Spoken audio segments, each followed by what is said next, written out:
সুপ্রভাত বন্ধুরা, তোমরা সবাই কেমন আছো? আশা করছি ভালো আছো। তোমাদের আশীর্বাদ আর ভালোবাসায় আমরাও অনেক ভালো আছি। তো আজকে সকালে বাসি কাজবাজ সেরেই ভিডিও করা শুরু করলাম। তো আমি সকালে চা বসিয়ে দিয়েছি, লিকার চা। তো জানো তো, নুন আনতে পান্তা পড়ায় অভাবের সংসারে, এই শ্লোকটা আছে না, এটা কিন্তু সত্যি আমি সংসার জীবনে এসে উপলব্ধি করেছি। তো সেই রকমই আজকে দেখছি বিস্কুটের কৌটোর মধ্যে দুটো তিনটে মতো বিস্কুট আছে। তো আমি ভাবলাম বিস্কুটগুলো যদি আমরা খেয়ে ফেলি, তাহলে আমার ছেলের যখন খিদে পাবে তখন আর ওকে আমি কিছু খাওয়াতে পারবো না। তো সেই জন্য আমি আমার শাশুড়ি মাকে বললাম, তাহলে আজকে চলেন চা মুড়ি খাওয়া যাক। তো উনিও বললো, হ্যাঁ চা মুড়ি খাবো সকালবেলা।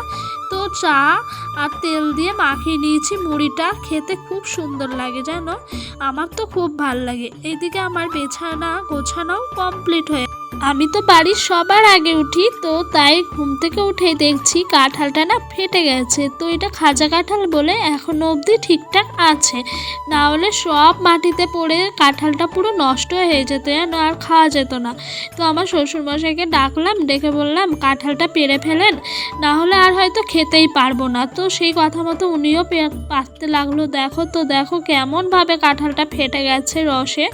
তো তারপর ডোডোর পাপা মাছ কিনলো, বাড়িতে যেই মাছ দাদা আসে সেই মাছ দাদার থেকে মাছ নিয়েছে। তো এগুলো চারাপোনা মাছ বলে না, চারাপোনা মাছই ডোডোর পাপা আজ কিনলো। তো আমি বললাম যে বেশি নিতে হবে না, দুটো নাও, দুটো নিলেই আমাদের হয়ে যাবে। তো দুটো মাছই জানো তো আমাদের ভালোভাবে না হলো মোটামুটি টানা হেঁচড়া করেও চলে যায়। টানা হেঁচড়া বলতে ধরো রাতের বেলা আমি আর আমার শাশুড়ি মা খাই না, ছেলে যেগুলো আছে মানে আমার শ্বশুর মশাই, বর, আমার ছেলেকে তো দুধ ভাত খাওয়াই, ওর মাছ লাগে না, ওকে শুধু দুপুরেই মাছ দিই। তো তাদেরকে আমি ভাবি যে ছেলেদের হলেই হলো, আমাদের খেতে হবে তার তো কোনো কথা নাই, তাই না বলো? তো সেই কথা মতোই আমি মাছটা আনতে না আনতে এক্ষুনি কাটতে চলে এলাম। জানো তো, মাছ নিয়ে আসার পর না বাড়িতে বেশিক্ষণ রেখে দিতে আমার ভালো লাগে না, মনে কতক্ষণে কেটে কুটে নুন হলুদ মাখিয়ে পরিষ্কার পরিচ্ছন্ন করে রাখবো। তো আমার পেছনে দেখো আমার শ্বশুরমশাই আমার ছেলেকে নিয়ে রাস্তা দিয়ে চলে গেল, তার সাথে সৈনিও চলে গেল। তো আমার সকালে ভাত করা কমপ্লিট হয়ে গেছে, আজকে আর গ্যাসে করিনি, উনানেই করেছি। আর এইদিকে মাছগুলোকেও ভেজে রেখেছি। তো আজকে মাছ হয়েছে জানো তো, লেজা মাথা নিয়ে 9 পিস মতো, বেশি একটা হয়নি, আর হবেই বা কী করে, তাই না? মাত্র তো দুটো মাছ, তাও আবার ছোট ছোট। তো এই মাছগুলোই ঝোল করব। আর সকালের জন্য কলা আলুর তরকারিও বসিয়ে দিলাম। সকালে রোজ আলু সেদ্ধ একঘেয়েমি খেতে একটুও ভাল লাগে না। তো ডোডোর পাপা এই দেখো হাতে করে মাছি তাড়াচ্ছিল ভাতের মধ্যে। তো এটা আমার ভাত, এটা ডোডোর পাপার ভাত। ডোডোর পাপাকে দিয়ে দিলাম, ও কাজে বেরিয়ে যাবে, একেবারে রেডি হয়ে বসে পড়েছে। আর আমিও ভাত নিয়ে সঙ্গে সঙ্গেই বসে পড়ি ওর সাথে। কেন বলো তো, ওর সাথে খেলে না খাওয়া হয়ে যায়, না হলে এই খাই ওই খাই করতে করতে আর খাওয়া হয়ে ওঠে না। তো তারপর আমি যা বাসন কোসন ছিল মেজে আসলাম। মেজে আসার পর দেখছি তোমার মেঘ করছে। তো আমি বললাম তাড়াহুড়া করে সবজিগুলো কেটে নিই, তো আজকে বেশি কিছু হবে না। আমার শাশুড়ি মা বললো বেশি কিছু তো হবে না, তাড়াতাড়ি করে তুমি সবজিগুলো কেটে রেখে দাও, বৃষ্টি টিষ্টি এলে হয়তো আর কাটতেও পারবা না, তখন জলে তো থই থই করবে, এইসব জায়গাগুলো দিয়ে একটুও বসা যায় না জানো তো। ওই যে দেখতে পাচ্ছ তো, মানে যেটুকু রান্নার জায়গাটা সেইটুকুই চালাটা আছে, বাদবাকি সাইডগুলো তো খোলা পুরো, না হলে একটুও হাওয়া আসে না এই জায়গাটায় জানো তো, সেই জন্য খোলাই রাখি। তো এই যে উচ্ছে আর আলুগুলোকে কুচি কুচি করে কাটছি, আর আমার মাথার মধ্যে চিন্তা আছে কতক্ষণে এই কাটাকুটিগুলো আমি শেষ করে বাইরে জামা কাপড়গুলো তুলবো, ছেলেকে স্নান করাবো, ঘুম পাড়াবো, ওর ঘুমেরও সময় হয়ে আসছে। ও রোজ 12টা বাজলে ঘুমিয়ে পড়ে, ওকে হয় তাড়াতাড়ি করে স্নান করাতে হয়, না হলে ও স্নান না করেই ঘুমিয়ে যায় জানো তো। আর ও ওঠে প্রায় 3টের সময়, সেই জন্য আরও আমি তাড়াহুড়া করেই ওকে ঘুম পাড়াতে চলে যাই। তো এত বেলায় যখন ঘুম থেকে ওঠে তখন তো আর ওকে স্নান করানো যায় না, তাই না বলো? তো সেই জন্য তাড়াহুড়া করছিলাম আমি। খুবই তাড়াহুড়া করছিলাম। আর বাইরে এত হাওয়া দিচ্ছে, তোমরা হয়তো একটু মটমট করে আওয়াজ শুনতে পাবা।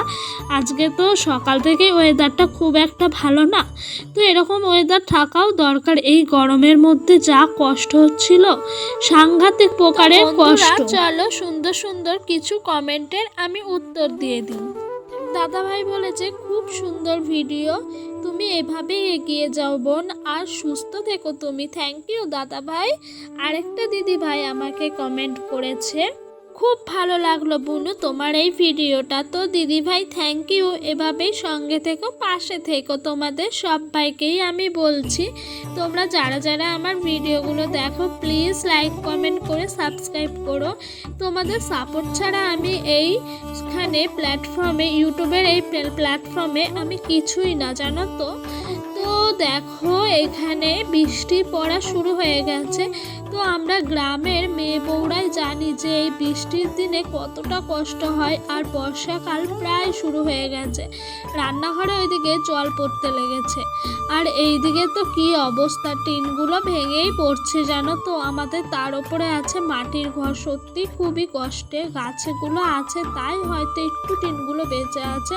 তো এইদিকেও দেখো কেমনভাবে বৃষ্টি পড়ছে।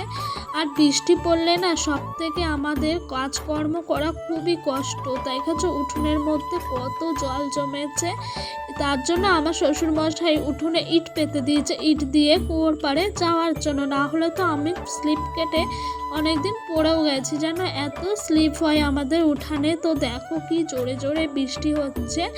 তো বৃষ্টি হলে না এই যে ডুয়াগুলো আছে ওগুলোও ভেঙে যায়, খুবই কষ্ট হয় ঘর লেপা এসবের জন্য।